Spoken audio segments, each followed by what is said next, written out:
আসসালামু আলাইকুম। Hello viewers, দেখতে পাচ্ছেন আসলে এই যে আমার এক দাদা সকালের নাস্তা করতেছে। তো দাদা, গ্রামের মানুষের নাস্তা দেখেন কি দিয়ে সকালের নাস্তা।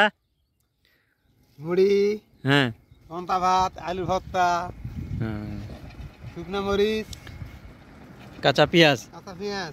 দেখেন গ্রামীণ মানুষের জীবনযাপন এভাবে। আসলে গ্রামের মানুষ সকালের নাস্তাটা বেশিরভাগ করে থাকে। এই যে দেখেন পান্তা ভাত, মুড়ি, হয় শুকনো মরিচ আছে, তাও পেঁয়াজ আছে। এখন এটা দিয়ে এক এই যে দেখেন এক এক জায়গার মানুষের এক এক ধরনের জীবনযাপন ভিডিও দেখেন। গ্রামের মানুষজন আসলে এটা খেলে তো সারাদিন পেট ঠান্ডা থাকে না। হয় ভাজা পোড়া খেলে যেমন গ্যাসের সৃষ্টি হয়, কিন্তু এখানে আপনার ন্যাচারালভাবে তারা এই যে তৈরি করে খাচ্ছে। এখন এভাবেই চলতেছে গ্রামের মানুষের জীবন।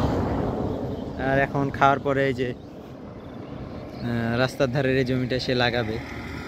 জমিটিতে আগে ধান লাগাইছিল, কিন্তু বন্যার কারণে ধান নষ্ট হয়ে গেছে।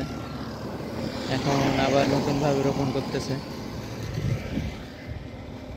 তারপরে দুপুরে এখন কি খাবেন সেটা তো বাসায় না গেলে জানতে পারবেন না, তাই না? না, এই যে এখন আসছে, সকালে আসছেন, এসে কাজ কাম সেরে এখন নাস্তা করতেছেন। হয় এখন নাস্তা করার পরে আবার কাজে যোগ দিবেন, তাই তো? ধান লাগানো শুরু করবেন। দেখেন চলতেছে খাওয়া দাওয়া। এই লোকগুলো হয় অনেক সহজ সরল, বুঝছেন? গ্রামের, যাদের মধ্যে প্যাঁচ নাই, দ্বন্দ্ব নাই, তারা কাজ মানে সততার সাথেই কাজ করে। তারা কঠোর পরিশ্রমী। যে নাস্তা খাওয়ার পরও দেখবেন যে একদম ঠিক দুপুর পর্যন্ত একটানা কাজ করে যাবে। এদের মাঝে কোনো হিংসা বিভেদ নাই। আসলে এরাই গ্রামের মানুষ, এটাই গ্রামের সৌন্দর্য।